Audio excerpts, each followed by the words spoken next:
Oke,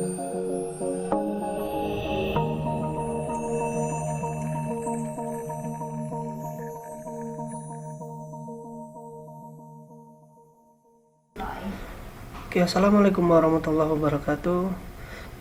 Selamat pagi.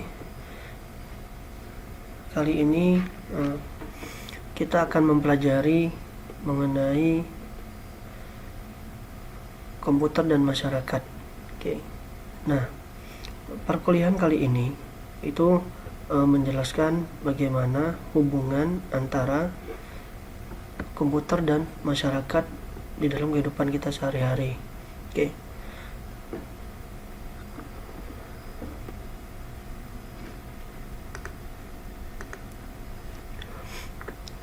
Nah, untuk pertemuan kali ini adalah pertemuan pertama, kita akan membahas apa itu komputer dan apa itu juga masyarakat, serta apa sih hubungannya antara masyarakat dan komputer itu sendiri di kehidupan kita sehari-hari. Nah, sebelum saya membahas ini, seperti kita ketahui adalah bahwa komputer saat ini sangat berperan penting di dalam kehidupan manusia, ya, terutama untuk membantu pekerjaan manusia itu sendiri, ya, karena tanpa sebuah teknologi saat ini terkadang kita sulit, ya, untuk melakukan pekerjaan, apalagi di zaman 4.0 ini. Nah, di sini saya akan menjelaskan pertama-tama tata tertib dan aturan perkuliahan saya, ya, di semester kali ini. Itu mengenai kehadiran, ada tugas, ada penilaian. Nah, untuk kehadiran, nanti kalian wajib melakukan absensi di Google Classroom. Oke, jadi setiap pertemuan dimulai, perkuliahan dimulai, kalian wajib melakukan absensi di Google Classroom. Nah, kalau seandainya kalian tidak bisa hadir ataupun berhalangan, sakit, segala macam, ada pekerjaan, kalian bisa izin via chat ataupun WA dengan format NIM, nama, kelas, mata kuliah, dan alasan izin kalian apa. Ya, jangan tiba-tiba langsung, Pak saya izin, ya, jangan seperti itu. Jadi harus lengkap formatnya. Kemudian untuk tugas yang diakui hanya tugas yang dikumpulkan via Google Classroom, terkecuali saya mengizinkan via WA ataupun email nanti. Tapi yang paling utama itu dikumpulkan melalui Google Classroom, ya. Kemudian untuk penilaian sama seperti yang lalu-lalu, absensi 10%, tugas 20%, UTS 30%, dan UAS 40%. Nah, untuk materi pembahasan di perkuliahan komputer dan masyarakat ini sendiri ada sekitar 13, ya, sekitar 13 materi, ya. Ada media sosial, komputer dan pekerjaan, dan sebagainya. Nah, oke.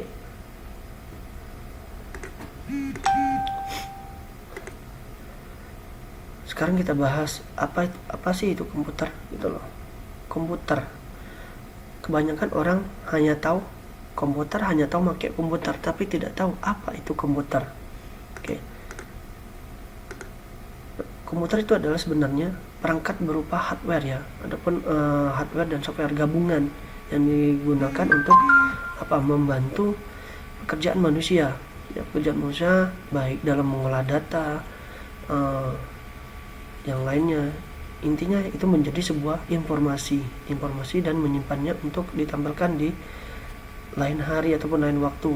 Nah, informasi yang dihasilkan itu berupa tulisan, gambar, suara, video, dan animasi, dan sebagainya. Nah, itu sebenarnya komputer, ataupun dalam kata lainnya adalah kumpulan perangkat-perangkat, ya, perangkat di dalam sebuah kayak mainboard segala macam. Nah, komputer itu apa aja sih contohnya?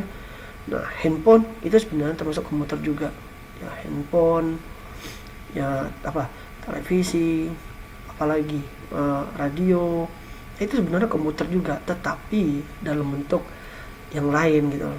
tapi mereka menghasilkan informasi, ya. Berupa apa? Ini saya bilang tadi, ada tulisan, gambar, suara, dan juga video. Nah, sedangkan masyarakat itu sendiri apa sih? Terkadang kita nggak tahu masyarakat itu apa, padahal kita juga termasuk di dalam masyarakatnya itu sendiri. Artinya kita juga adalah masyarakat, gitu. Tapi secara ini rata-rata orang nggak tahu masyarakat itu apa. Kita akan jelaskan masyarakat itu apa. Masyarakat itu sebenarnya adalah kelompok manusia yang mempunyai kebiasaan, tradisi, sikap, dan perasaan persatuan yang diikat oleh kesamaan. Nah, itu adalah masyarakat. Ya, ya. Jadi jangan bilang oh saya masyarakat ini, enggak. Jadi sebenarnya masyarakat itu adalah kumpulan, ya, kumpulan manusia, ya, kumpulan manusia yang mempunyai kebiasaan atau tradisi, sikap, dan perasaan persatuan yang diikat oleh kesamaan. Itu adalah masyarakat. Oke. Nah, komuter udah, masyarakat udah. Terus komuter dan masyarakat apa? Ya. Ini apa hubungannya antara komputer dan masyarakat? Ya. Komputer misalkan alat, masyarakat adalah manusia. Nah, apa hubungannya alat dan manusia? Ya, ada hubungannya. Hubungannya apa? Misalkan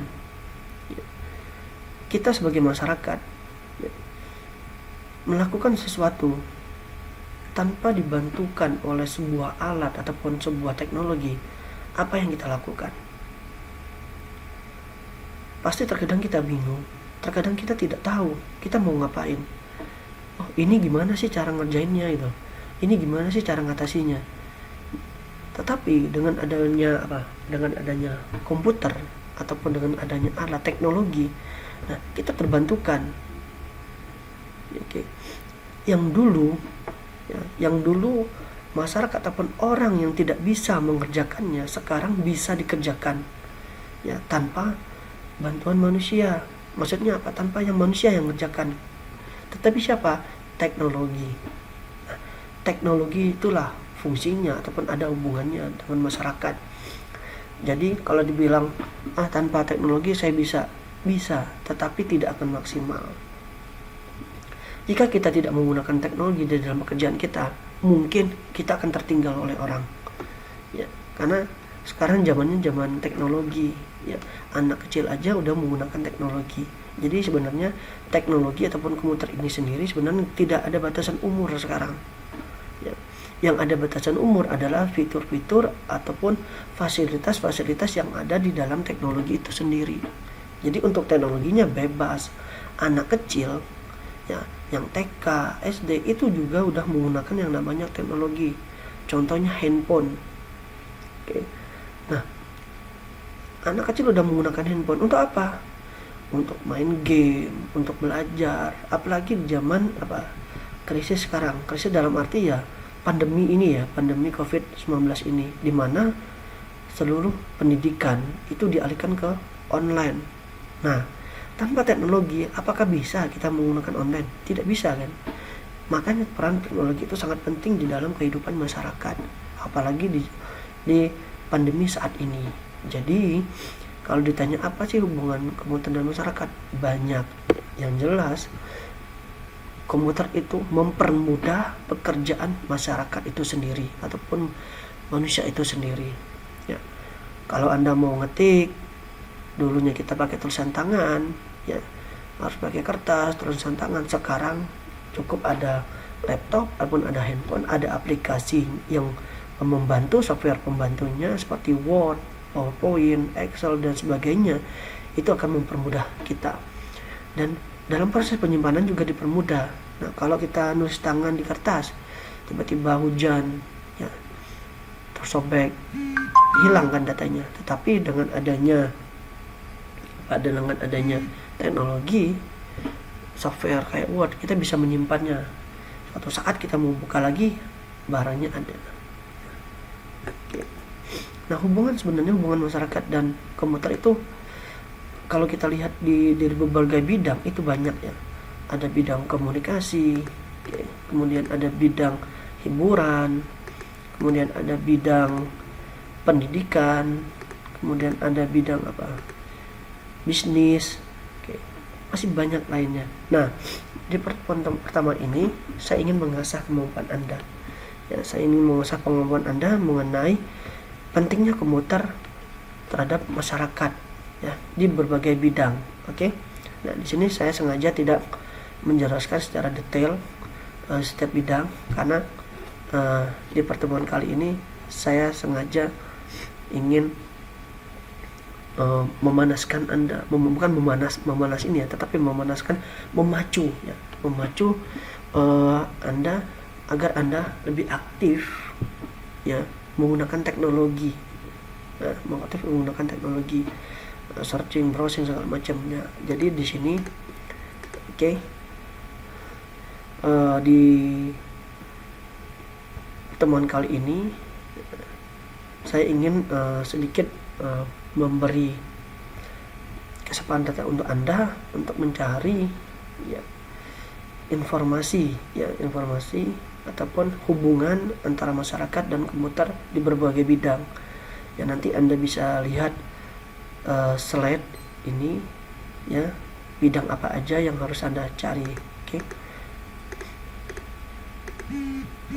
Nah, ini dia tugas awal Anda, ya.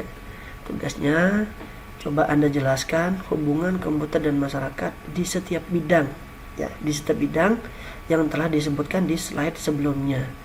Jadi nanti kalian kerjakan, ya, di Word ataupun di dalam bentuk PowerPoint. Nah, kemudian kalian kumpulkan di Classroom, ya, di Classroom. Oke, sekian dulu pertemuan kali ini. Sampai ketemu di pertemuan berikutnya, dan jangan lupa kalian melakukan absen di Classroom. Oke, selamat siang.